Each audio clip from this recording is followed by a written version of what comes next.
In June of 1987, a father took a simple vacation photo of his family at Griffith Observatory, not knowing the two strangers in the background would soon be sitting in FBI interrogation rooms. That accidental photograph would expose a Soviet spy who had lived undetected in Los Angeles for 8 years, all because one engineer remembered a face he'd seen in his office lobby. On a warm Saturday afternoon in June of 1987, the Hendricks family stood on the terrace of Griffith Observatory, looking out over Los Angeles. Tom Hendricks adjusted his new Minolta camera, trying to frame the perfect shot of his wife Linda and their 2 children with the city skyline behind them.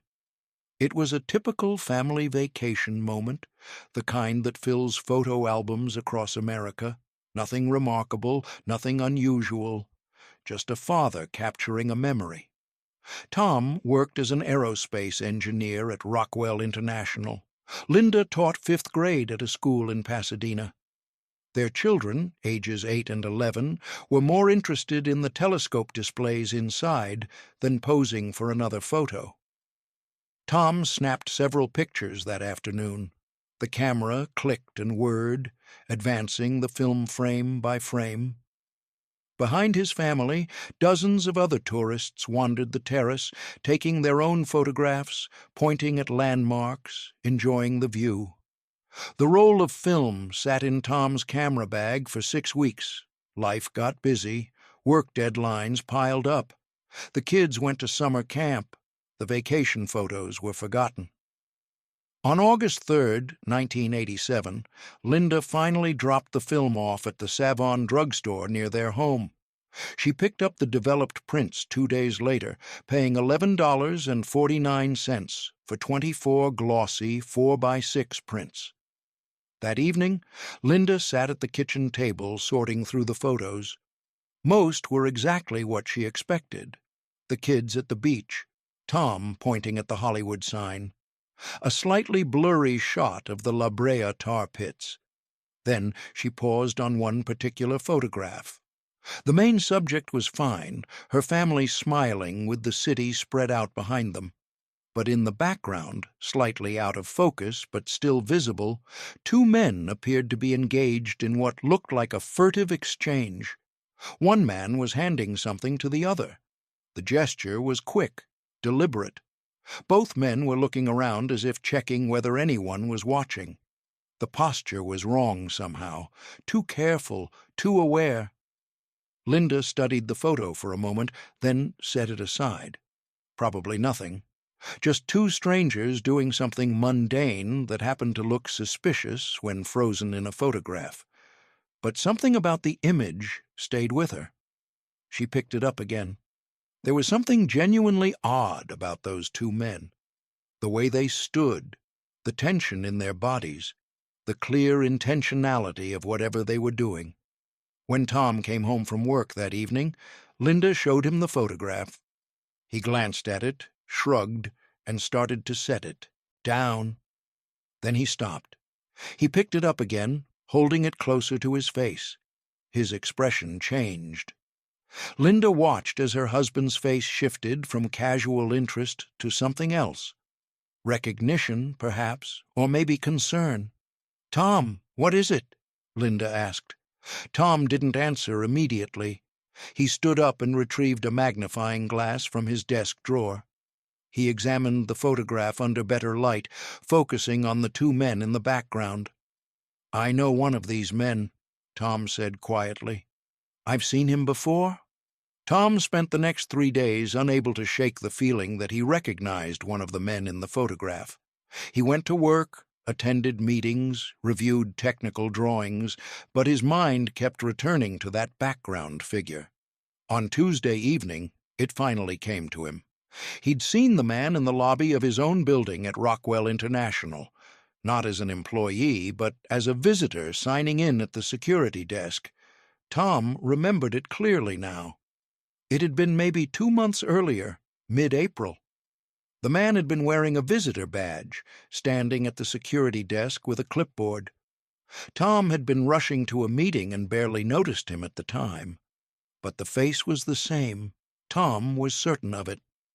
Linda found him that evening sitting at the kitchen table with the photographs spread out in front of him, along with his security training materials from work. Every employee at Rockwell who worked on classified programs underwent regular security awareness training. The training emphasized one thing repeatedly: report anything unusual, report anything suspicious, report anything that seems out of place, no matter how insignificant it might seem. Tom felt foolish. He was holding a vacation photo with some stranger in the background. The man had probably been visiting someone for a legitimate meeting. This was almost certainly nothing, but the training had been clear. Report. Let the professionals decide what matters and what doesn't. Linda encouraged him. Better to feel silly than to ignore something important, she said. Just make the call. If it's nothing, they'll tell you it's nothing. On August 7th, 1987, Tom picked up the phone and dialed the FBI tip line. The number was printed on a card he'd been given during his security training. He'd never imagined he would actually use it. A woman answered, calm, professional. She asked Tom to describe what he was calling about. He explained about the photograph, about recognizing one of the men from his workplace, about the suspicious nature of the exchange. The operator asked a series of questions: Tom's full name, his employer, his security clearance level, his phone number and address. She asked about the photograph itself: when it was taken, where it was taken, whether he still had the negative. She told Tom that someone would follow up if necessary. She thanked him for calling. The conversation lasted less than 10 minutes. Tom hung up feeling slightly embarrassed. He told Linda he doubted anything would come of it. He put the photograph back in the envelope and tried to forget about it. 2 days later, on August 9th, 1987, Tom was working in his garage when a dark blue sedan pulled into his driveway. A woman in a navy pantsuit stepped out, carrying a leather briefcase. She walked up the driveway and introduced herself as FBI Special Agent Patricia Kern. She held up her credentials, a gold badge and identification card in a leather wallet. She asked Tom if they could speak privately about the photograph he'd reported. Her expression was serious, professional, and utterly focused. This was not a courtesy follow-up call. This was something real. Tom invited her inside, suddenly understanding that his vacation photo had stumbled into something much larger than he'd imagined. Viktor Stanislavovich Petrov was born in 1952 in Leningrad, in an apartment overlooking the Neva River. His father worked as a naval engineer at the Admiralty shipyard. His mother taught mathematics at a local school. Viktor was the oldest of 3 children. From an early age, he showed remarkable aptitude for languages and technical subjects. He learned English by listening to smuggled Voice of America broadcasts on a contraband radio his father kept hidden in the basement. By the time he was 16, Viktor could speak English with barely a trace of accent. He devoured American magazines and technical journals that occasionally made their way through Soviet censorship. He studied American culture, American slang, American mannerisms. His teachers noticed his abilities. So did others.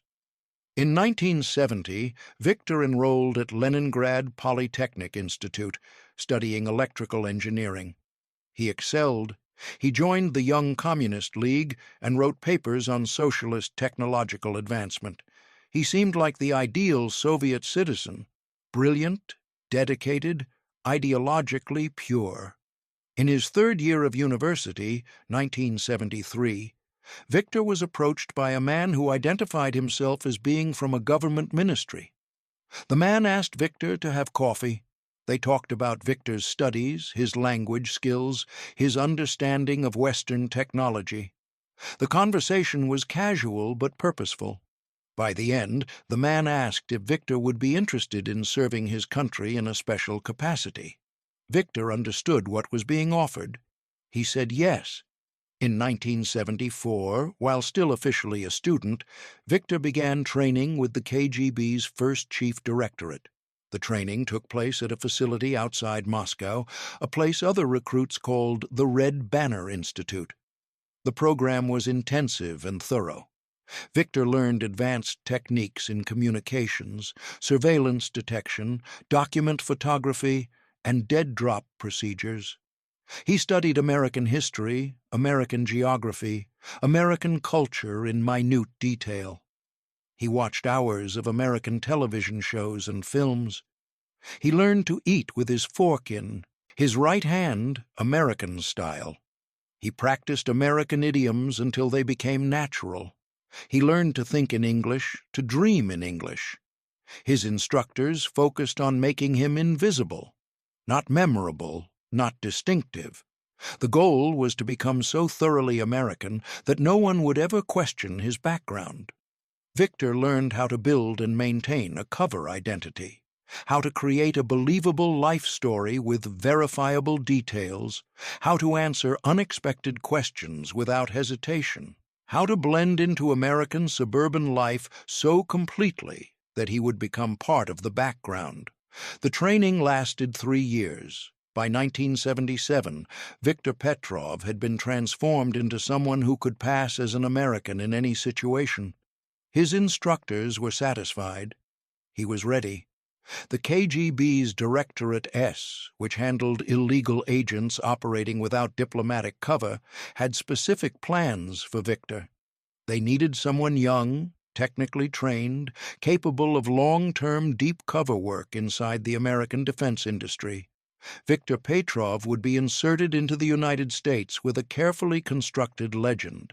He would spend years building his cover, establishing himself, becoming trusted. Only then would he begin the real work. In 1978, Victor said goodbye to his family. He told them he was being assigned to work abroad. They knew not to ask questions. His mother cried. His father shook his hand and told him to serve the motherland with honor. Victor Petrov walked out of that apartment and, in many ways, ceased to exist. The man who would eventually arrive in Los Angeles would be someone else entirely. Victor Petrov spent 1977 and 78 in Vienna, establishing the first layer of his cover identity. He lived in a refugee processing center, claiming to be a Soviet defector named Victor Peterson, who had fled the USSR seeking freedom. The paperwork supporting his legend had been meticulously forged by KGB technical specialists. Birth certificates, school records, work documents, all carefully aged and containing deliberate minor errors that made them appear authentic rather than perfect. Vienna's refugee system in the late 70s was overwhelmed. Thousands of Soviet emigrants passed through, seeking visas to Israel, America, or anywhere else that would take them. One more young Russian engineer claiming political persecution attracted no particular attention. Victor Peterson applied for refugee status. He sat through interviews with officials from multiple countries. He told his rehearsed story with the right combination of nervousness and hope. He passed background checks because his false identity had been built on a foundation of genuine Soviet records, altered just enough to hide his true history. In March of 1979, Victor Peterson received approval to emigrate to the United States.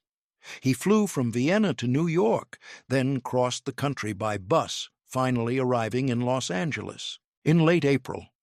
Los Angeles had been chosen carefully. Large Soviet émigré community, massive aerospace industry, sprawling geography that made surveillance difficult. Perfect for a deep cover agent. Victor found a cheap apartment in Culver City. He worked odd jobs, technical repair work, electronics assembly. He attended community college classes in technical writing. He made small talk with neighbors. He dated occasionally, but avoided serious relationships. Everything was deliberate. Everything was designed to build a verifiable history. In 1981, he enrolled at UCLA Extension, taking evening courses in aerospace documentation and technical communication. He worked during the day and studied at night. He seemed like any other ambitious immigrant trying to build a better life. His only contact with Soviet intelligence during these years was through a handler he never met. Dead drops, carefully choreographed. A chalk mark on a mailbox in Santa Monica meant instructions were waiting in a hollowed-out bolt under a specific bench in a park. He would retrieve microfilm instructions, memorize them, and destroy the film. The instructions were always the same. Continue building your cover. Be patient. Establish yourself. No intelligence gathering yet. Just exist. Just become real. In 1983, after 4 years of patient groundwork, Victor Peterson applied for a position as a technical writer at a small aerospace subcontracting firm in El Segundo. The company, Palmer Technical Services, wrote documentation for various defense contractors. He was hired in July. The work was legitimate, boring, exactly what his resume claimed he could do. He wrote equipment manuals and maintenance procedures. He showed up on time, did competent work, and attracted no attention. But Palmer Technical Services had contracts with major defense firms: TRW, Hughes Aircraft, Rockwell International. Victor had access to unclassified technical documents that revealed the structure of classified programs. He learned project names, personnel, organizational charts. He learned where the real secrets were kept and who had access to them. He identified potential vulnerabilities in security protocols. He noted which engineers seemed disgruntled, which seemed financially stressed, which seemed susceptible to recruitment. All of this information went into dead drops every 3 months. Photographed on microfilm, concealed, passed to his handler. The patient work of penetration. By 1984, Victor Peterson had been living in Los Angeles for 5 years. He had a work history, tax returns, a driver's license, a social security number. He was real. He was invisible. He was ready to begin the actual mission. Douglas Wayne Mitchell was born in 1946 in Bakersfield, California. He studied electrical engineering at Cal Poly Pomona and graduated in 1968 with respectable grades and no particular distinction. He married his college girlfriend in 1971. They had no children. He got a job at Rockwell International in 1974, working on guidance systems for aerospace applications. It was steady work, good benefits, a solid middle-class life. The marriage fell apart slowly over the next decade. No dramatic incidents, just gradual incompatibility and growing resentment. They divorced in 1983. The settlement left Mitchell with significant debt and bitter feelings. Mitchell had always enjoyed gambling. Small stakes at first, weekend trips to Las Vegas, nothing excessive. After the divorce, it became more frequent. Blackjack mostly, sometimes poker. He convinced himself he was good at it. He wasn't. By late 1984, Douglas Mitchell was 41 years old, lonely, and approximately $63,000 in debt. Credit cards, personal loans, money borrowed from his brother. The debt felt like drowning. His salary at Rockwell was decent, but not enough to keep up with minimum payments while maintaining his lifestyle. In January of 1985, Mitchell attended a technical conference in Anaheim. It was a standard industry event, engineers presenting papers on aerospace systems. Boring, routine, the kind of thing his job required him to attend. During a coffee break, a man struck up conversation with Mitchell. The man introduced himself as Victor Peterson, said he worked as a technical writer for a small firm in El Segundo. He seemed friendly, knowledgeable, easy to talk to. They discussed technical subjects, industry trends, nothing particularly deep. Victor mentioned he was trying to make connections in the industry. Mitchell gave him his business card. They agreed to have lunch sometime. What Mitchell didn't know was that this meeting wasn't random. The KGB had identified him months earlier as a potential recruitment target. His financial troubles, divorce, and security clearance made him interesting. Victor Peterson had been assigned to cultivate him. Over the next 3 months, Victor and Douglas met for lunch several times. The friendship seemed to develop naturally. Victor was a good listener. Douglas found himself talking about his divorce, his money problems, his frustrations at work. Victor never pushed, he just sympathized. He mentioned casually that he sometimes did consulting work on the side for European firms that needed technical assessments. Good money, he said. Cash work. If Douglas was ever interested, Victor could make introductions. Douglas was interested. Of course he was interested. He was desperate. In June of 1985, Victor made his pitch explicit. A firm in West Germany needed assessments of American aerospace technology. Not anything classified, Victor said, just general technical overviews of what American companies were working on. The kind of information that was published in trade journals anyway, just compiled in a useful format. They would pay well.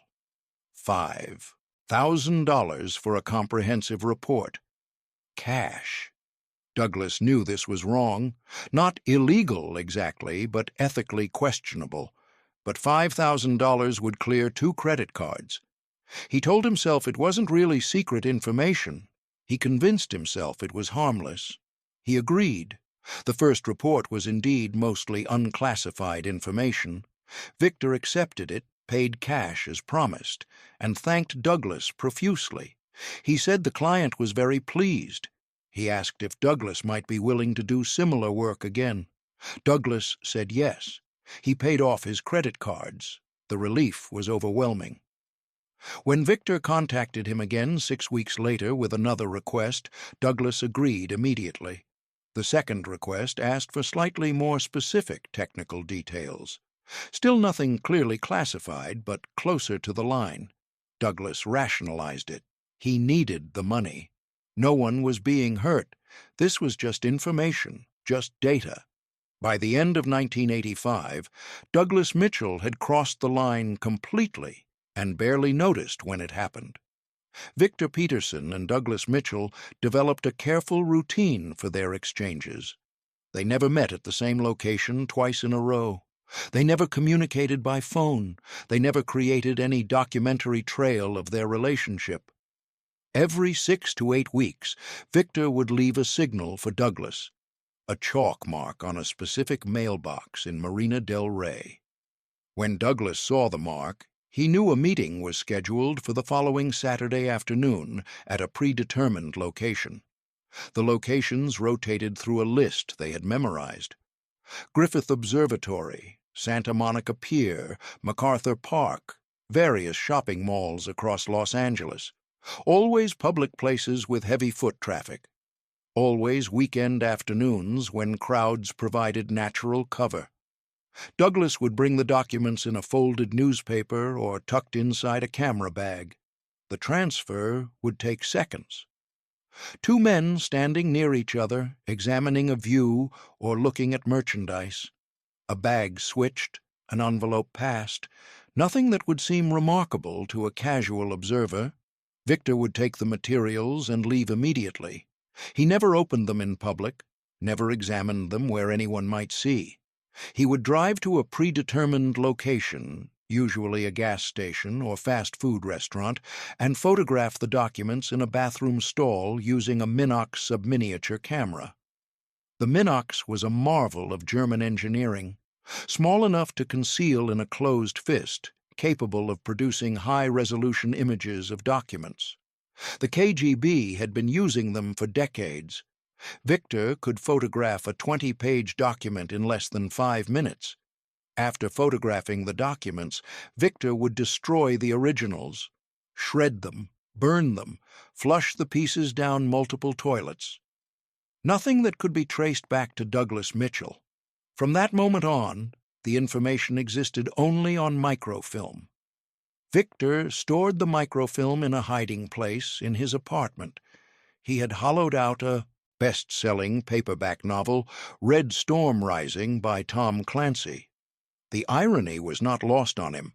A spy thriller about World War III concealing actual espionage materials.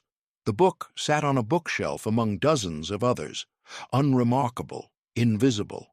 Unless someone opened it to read, they would never know it had been carved out and contained tiny cylinders of microfilm. Every 4 months, Victor made the drive to San Francisco. The trip served his cover as a plausible weekend getaway. He would spend Saturday wandering the city like a tourist, visiting Fisherman's Wharf, riding cable cars, behaving exactly like thousands of other visitors.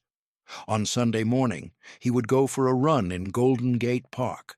At a specific location along a jogging trail, he would pause to tie his shoe next to a particular bench. Under that bench, inside a hollowed-out bolt in the metal frame, he would leave the microfilm canister.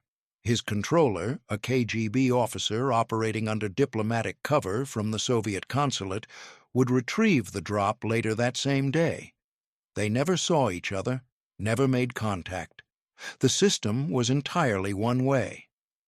By late 1986, Douglas Mitchell had provided documents concerning defensive satellite systems, guidance mechanisms for interceptor missiles, and classified assessments of Soviet countermeasures. The material was technical, specific, valuable. Mitchell had received approximately $42,000 in cash payments over 18 months. He had paid off his debts, bought a new car, and convinced himself that what he was doing wasn't truly harmful. Just information, just technical data. The Soviets probably knew most of it already. This was the rationalization that allowed him to continue. The willful blindness that let him sleep at night. He wasn't a traitor. He was just solving his financial problems. He told himself this repeatedly until he almost believed it. The system seemed perfect. Routine, secure, invisible. Neither man imagined that a family vacation photograph taken at Griffith Observatory on a sunny afternoon in June would change everything. FBI Special Agent Patricia Kern sat in a conference room at the Bureau's Los Angeles field office, examining the photograph Tom Hendricks had provided. She had requested the original print and the negative. Both now lay on the table in front of her, alongside a magnifying loupe. The photograph was clear enough. Background slightly out of focus, but still detailed. 2 men standing close together near the west terrace of Griffith Observatory, one man clearly handing something to the other. The gesture unmistakable once you knew to look for it. Kern had worked counterintelligence for 9 years. She recognized the body language, the positioning, the cautious awareness in their postures. This wasn't friends sharing a tourist map. This was a deliberate exchange conducted in public. On August 12, 1987, Kern visited Rockwell International's security office. She brought the photograph and asked to see their visitor logs from April through June. The security director cooperated immediately. Anything involving FBI counterintelligence received priority attention. They found the entry Tom Hendricks had remembered. April 14, 1987. A visitor named Victor Peterson, employed by Palmer Technical Services, had signed in to meet with someone in the procurement office. Legitimate business. Nothing unusual noted. Kern ran Peterson's name through FBI databases. Nothing significant appeared. No criminal record, no previous counterintelligence interest. A Soviet émigré who had arrived in 1979, naturalized citizen since 1984. Clean record, steady employment. But Kern's instincts said otherwise. She requested Peterson's full immigration file from INS. She also asked Rockwell Security to pull their files on any employees who might know Peterson or have worked with Palmer Technical Services. On August 14th, Rockwell Security identified the second man in the photograph through their internal photo directory. Douglas Wayne Mitchell, 41 years old, electrical engineer in the Space Systems Division, 11 years with the company, secret security clearance, access to classified programs. Kern pulled Mitchell's security file. She found the divorce records, the debt history that had been noted during his last clearance renewal. Financial troubles were always a red flag in security work, not disqualifying, but worth noting. On August 19, 1987, Kern presented her findings to her supervisor. The photograph, the identifications, the security access, the financial vulnerability. Together, the pieces suggested something worth investigating. That afternoon, FBI headquarters in Washington approved opening a formal counterintelligence investigation. The case was designated as Code Name Griffith, after the location where the photograph had been taken. The investigation had two parallel targets: Douglas Mitchell, the Rockwell engineer with financial problems and security clearance, and Victor Peterson, the Soviet émigré whose presence in that photograph seemed too coincidental. The investigation was classified at the highest level.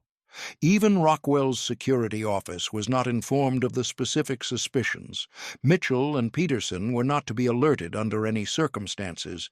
If this was what it appeared to be, letting them know they were under suspicion would trigger immediate operational security procedures. Evidence would disappear, communications would cease, the whole operation would shut down. Instead, the FBI would watch. They would follow, listen, document, and build their case methodically. If Mitchell and Peterson were engaged in espionage, the FBI would catch them in the act with evidence that could survive prosecution. Agent Kern understood this might take months. Surveillance operations required patience. But she had the photograph. She had identified both subjects, and she had the full resources of FBI counterintelligence behind her. The vacation photo that Tom Hendricks had almost dismissed as meaningless had opened a window into something real. Now it was Kern's job to prove it. The next phase required identifying exactly who Victor Peterson was. On paper, he appeared legitimate. But Agent Kern had learned to trust patterns, and Peterson's pattern had inconsistencies. On September 3, 1987, Kern brought the photograph to FBI headquarters in Washington. She showed it to a team of analysts who specialized in identifying foreign intelligence officers. They examined Peterson's face, his posture, his clothing, looking for anything distinctive. One analyst, a woman named Sarah Chen, who had spent 15 years studying Soviet intelligence operations, paused when she saw the photograph. She asked Kern to wait while she retrieved files from the archives. Chen returned with surveillance photographs from 1981 and 82. The photos showed a man photographed near Hughes aircraft facilities in El Segundo. Different name, different identification, but Chen thought the profile was similar. The way he stood, the slope of his shoulders, the shape of his head. The old photographs were grainier, taken from distance. Facial recognition technology in 1987 was limited, but experienced analysts could sometimes identify people by gait, posture, behavioral patterns. Chen couldn't be certain, but she flagged Peterson as possibly being the same individual who had been under surveillance 6 years earlier. That previous investigation had gone nowhere. The suspect had disappeared, probably recalled to Moscow. If this was the same person, he had returned under a completely different identity. Kern requested a complete background workup on Victor Peterson.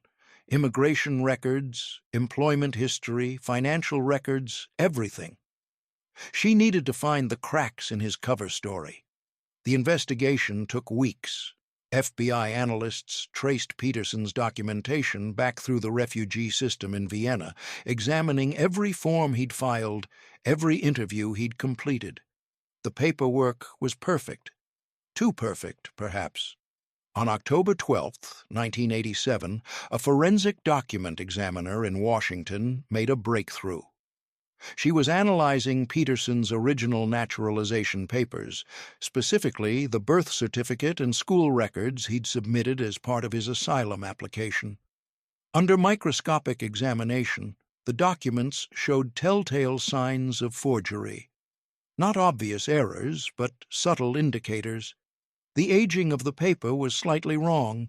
The ink contained compounds that hadn't been widely available in the Soviet Union during the period when the documents were supposedly created. The typewriter fonts, when compared to authentic Soviet administrative documents, showed minor but consistent differences. The forgeries were excellent, good, enough to pass routine inspection. But under expert analysis they failed. These documents had been created by professionals, probably KGB technical services, specifically to build a false identity. On October 23, 1987, Kern received the final assessment from FBI forensic specialists. Their conclusion was carefully worded but clear. Victor Peterson's background documentation showed multiple indicators of sophisticated forgery consistent with Soviet intelligence manufacturing techniques. Combined with the photograph, Mitchell's access to classified materials, and the suspicious meeting, the FBI now had enough to justify a full counterintelligence operation. They believed Victor Peterson was a Soviet illegal, a deep cover agent operating in the United States without diplomatic protection. This was significant. Unlike intelligence officers working under diplomatic cover, illegals could be prosecuted fully under U.S. law. They had no immunity. If Peterson was what the FBI suspected, his arrest would be permanent. But they needed proof that would hold up in federal court. They needed to catch Peterson and Mitchell in the act of espionage with physical evidence. They needed to document the entire operation with surveillance detailed enough to prove intent beyond reasonable doubt. The FBI authorized comprehensive surveillance on both targets. Codename Griffith moved into its operational phase. Electronic surveillance, physical surveillance, black bag jobs, the full apparatus of counterintelligence work. Agent Kern assembled her team. This would consume months of work, hundreds of agent hours, sophisticated technical resources. But if they were right about Peterson and Mitchell, the effort would be worth it. They were hunting a Soviet spy who had operated undetected for years. They were about to pull apart his carefully constructed cover and expose the reality underneath.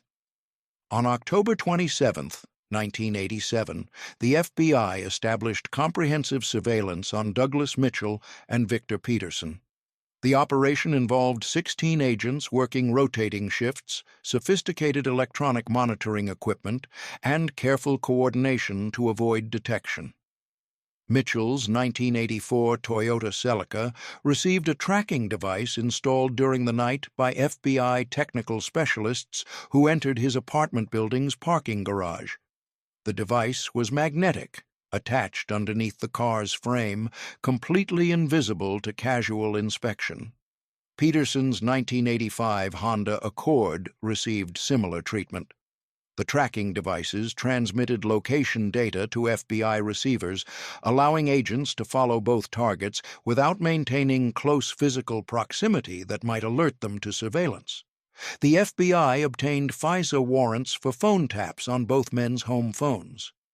Federal Intelligence Surveillance Act warrants required showing probable cause that the targets were agents of a foreign power.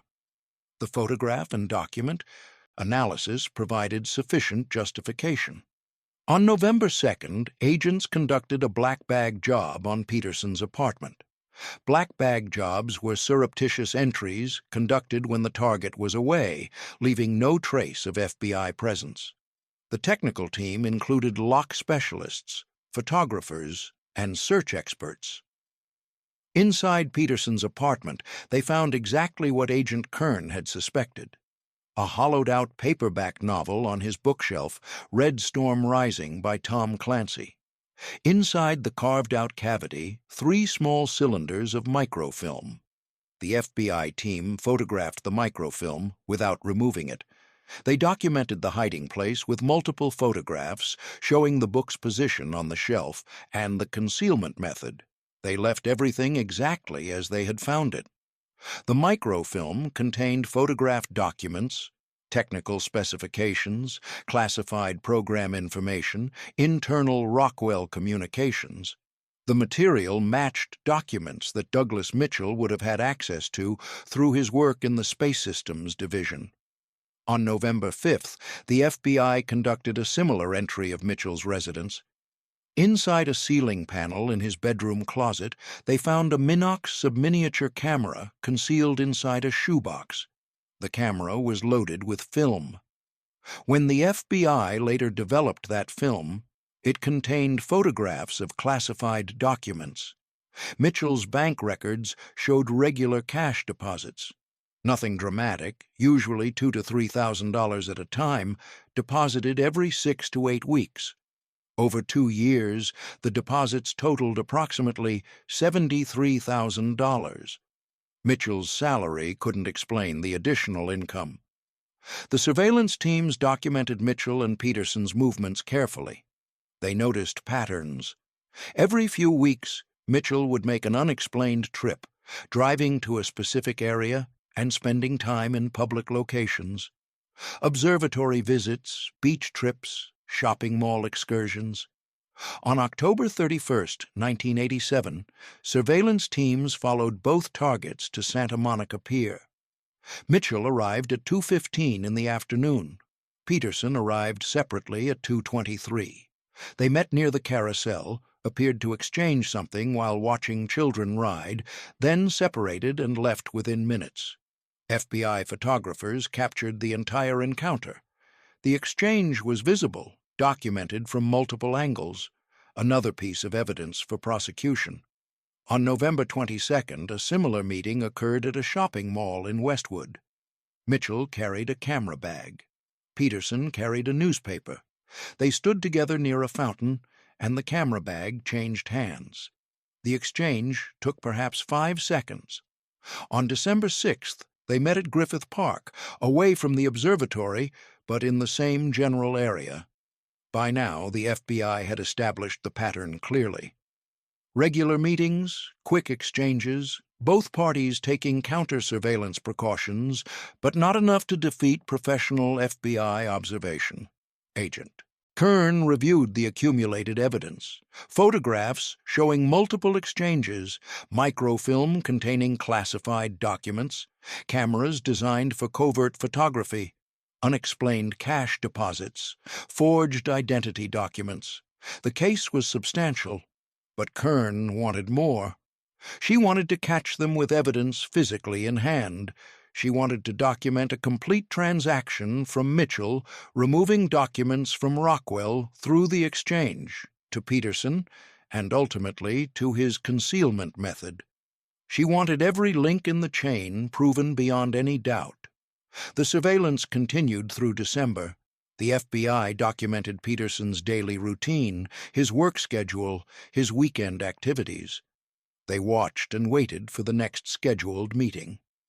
Through Mitchell's phone tap, the FBI learned that another meeting was scheduled. The conversation was brief and used the coded language Mitchell and Peterson had developed. Mitchell mentioned he had some reading material Peterson might find interesting. Peterson suggested they meet at their usual spot on Sunday afternoon. The usual spot meant Griffith Observatory. They had established a rotation of locations, but the observatory appeared in their pattern approximately every 6 weeks. January 10, 1988, was a Sunday. The FBI prepared. Agent Kern assembled her team on January 8th. They planned the operation in detail. The arrest had to be clean, with both suspects caught in possession of evidence.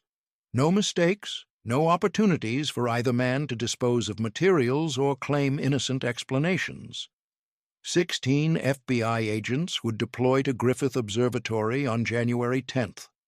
They would arrive hours before the expected meeting time, position themselves throughout the grounds, and blend into the weekend tourist crowds. Some agents would dress as tourists with cameras and families. Others would pose as maintenance workers, parking attendants, observatory staff. Every sight line would be covered. Multiple video cameras would document the exchange. The moment Peterson and Mitchell completed the transaction and began to separate, teams would move in for a rest. The plan accounted for multiple contingencies. If either target failed to appear, surveillance would continue. If they met but didn't exchange materials, agents would wait. The goal was catching them with evidence, not merely documenting suspicious behavior. On the morning of January 10th, FBI agents began arriving at Griffith Observatory. They came in separate vehicles, at staggered times, never in groups. By noon, the entire team was in position. The observatory was busy with Sunday visitors, perfect cover. Agent Kern positioned herself inside the observatory building with a clear view of the West Terrace where the original photograph had been taken. She wore casual weekend clothes and carried a camera like any other tourist. A concealed radio earpiece connected her to the surveillance team. Mitchell's tracking device showed him leaving his apartment at 1:47 in the afternoon. He drove toward Griffith Observatory, taking a direct route. No counter-surveillance maneuvers, no suspicious behavior. He appeared to believe this was just another routine meeting. Peterson left his apartment at 1:52. He drove a different route, approaching from the opposite direction, standard tradecraft, ensuring they didn't travel together or create obvious connections. Mitchell arrived at 2:05. He parked in the public lot and walked toward the observatory entrance. He carried a small camera bag over his shoulder. FBI observers noted the bag carefully. It appeared to contain weight, something substantial inside. Mitchell walked to the West Terrace and stood looking out over Los Angeles. He checked his watch twice. Waiting. Peterson arrived at 2:12. He parked in a different section of the lot, walked a casual path toward the terrace. He carried nothing visible, hands in his pockets, relaxed posture. The two men met near the same spot where Tom Hendricks had photographed his family 7 months earlier. They stood together, appeared to be discussing the view, pointing at landmarks. Two strangers sharing a moment at a tourist attraction. Then Mitchell adjusted the camera bag on his shoulder. He appeared to ask Peterson something, gesturing as if asking for directions. Peterson stepped closer, reaching toward the bag as if to help look at something.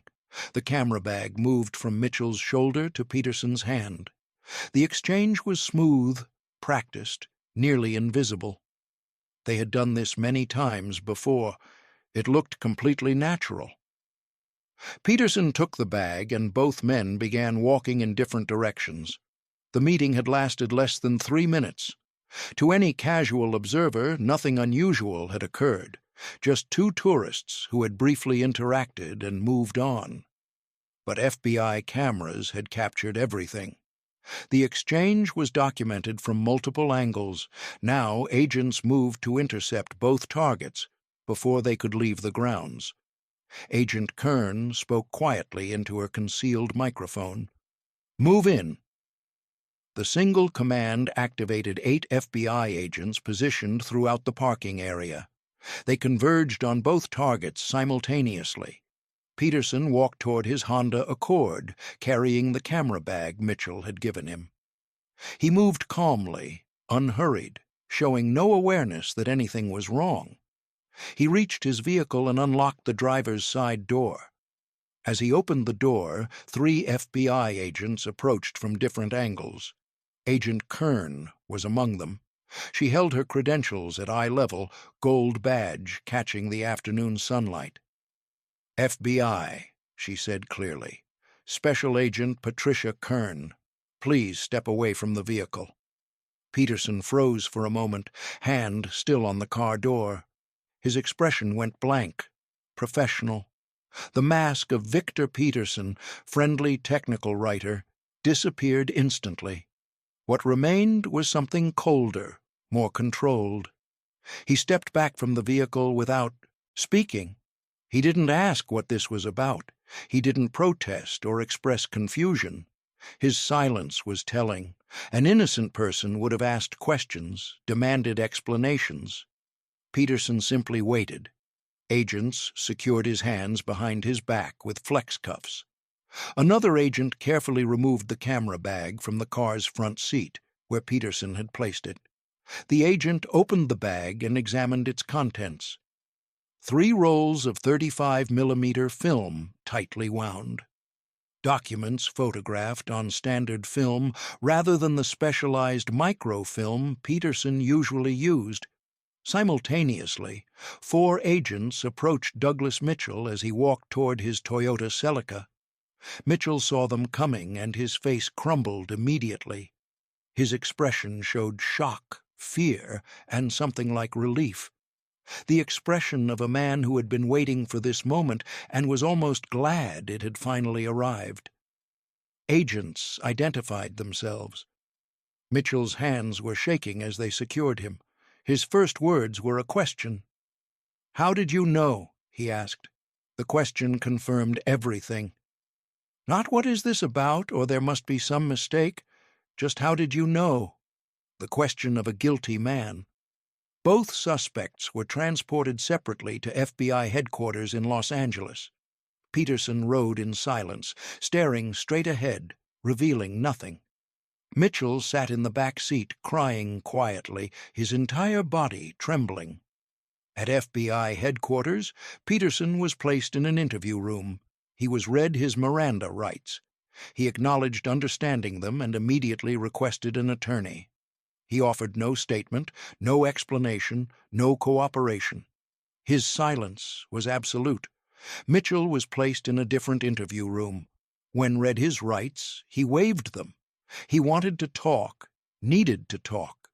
The guilt and fear that had been building for years broke through completely. Over the next 6 hours, Douglas Mitchell provided a full confession. He described meeting Victor Peterson, the gradual recruitment, the payments, the document exchanges. He listed every meeting he could remember, approximately 32 separate occasions over nearly 3 years. He detailed which documents he had provided: technical specifications for satellite defense systems, guidance mechanisms for interceptor missiles, classified assessments of Soviet military capabilities, material that would allow Soviet engineers to develop countermeasures against American defensive technologies.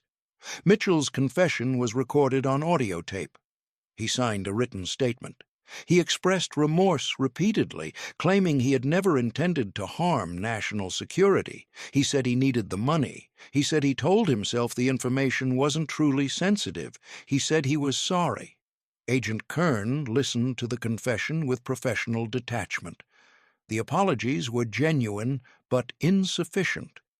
Mitchell had betrayed his clearance, his country, and his colleagues. His financial problems were real, but they didn't excuse espionage. Peterson, meanwhile, maintained complete silence. Fingerprints taken during processing were sent to FBI headquarters for analysis. The Bureau had obtained KGB personnel records through a recent defector. If Peterson's prints matched anyone in those files, his true identity could be confirmed. By midnight, both suspects were in federal custody. The camera bag film was being developed in FBI laboratories. The evidence was comprehensive and damning. Agent Kern finally allowed herself a moment of satisfaction. The case that had begun with a vacation photograph was now complete. The legal proceedings moved swiftly once arrests were made. Douglas Mitchell was charged on January 13, 1988, with multiple counts of espionage, conspiracy to commit espionage, and unauthorized disclosure of classified information.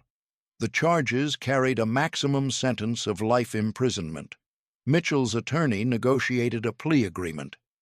In exchange for complete cooperation with FBI damage assessment and testimony against Peterson, Mitchell would receive a recommended sentence of 35 years rather than life. He agreed immediately. The plea hearing occurred on February 9, 1988. Mitchell stood before a federal judge and pleaded guilty to all charges. He acknowledged his actions, accepted responsibility, and waived his right to trial. The judge accepted the plea and scheduled sentencing for April. Mitchell's cooperation provided valuable information. He gave detailed accounts of every document he had passed to Peterson, allowing CIA and Defense Department analysts to assess the damage comprehensively. He described Peterson's methods, his questions, his specific intelligence requirements. The damage assessment determined that Mitchell's espionage had significantly compromised American defensive satellite programs. The technical information he provided would allow Soviet engineers to develop countermeasures that could reduce the effectiveness of planned defensive systems by an estimated 40 to 60%. 3 specific programs had been compromised to the point where components needed to be redesigned completely. The cost in time, money, and lost strategic advantage was substantial, though most details remained classified. Victor Peterson's case proved more complex. He maintained his identity as Victor Peterson, naturalized American citizen. He refused to answer questions about his background, his training, or his intelligence activities. However, fingerprint analysis provided definitive identification. Peterson's prints matched records obtained from KGB personnel files. His real name was Viktor Stanislavovich Petrov, born 1952 in Leningrad. KGB officer assigned to Directorate S, which handled illegal operations. He had been inserted into the United States in 1979 as a long-term penetration agent. This information was presented at Peterson's trial in August 1988. The evidence against him was overwhelming. The photograph from Griffith Observatory, FBI surveillance documentation of multiple meetings, the microfilm found in his apartment containing classified documents, Mitchell's testimony describing their entire relationship. Peterson's defense attorney argued that the evidence was circumstantial, that Peterson was a victim of mistaken identity, that the government couldn't prove beyond reasonable doubt that he was actually a Soviet agent. The jury deliberated for 7 hours before returning guilty verdicts on all counts. On September 23, 1988, Viktor Petrov was sentenced to life in prison without possibility of parole. He was designated for placement in a maximum security federal facility with special protocols for handling intelligence prisoners. Petrov never admitted his true identity in court. He never provided any information to American authorities about his training, his controllers, or his methods. He accepted his sentence in silence and was transferred to federal prison in Colorado. Douglas Mitchell was sentenced on April 4, 1988. The judge acknowledged his cooperation, but emphasized that his betrayal had caused genuine harm to national security. 35 years in federal prison. Mitchell would serve 18 years before being released on mandatory parole in 2006. After his release, Mitchell moved to Arizona and lived quietly. He worked in technical support for a small company that didn't require security clearance. He never married again. He died of a heart attack in 2008 at age 62, largely forgotten except by the few people who remembered the case. Tom and Linda Hendricks received recognition from the FBI director for their role in breaking the case. They were awarded a $50,000 reward from a fund designated for citizens who provide information leading to arrests in espionage cases. They deposited the money in college savings accounts for their children. Tom kept a copy of the vacation photograph on his desk at work. Not the one showing Peterson and Mitchell, but the innocent family photo from the same roll of film.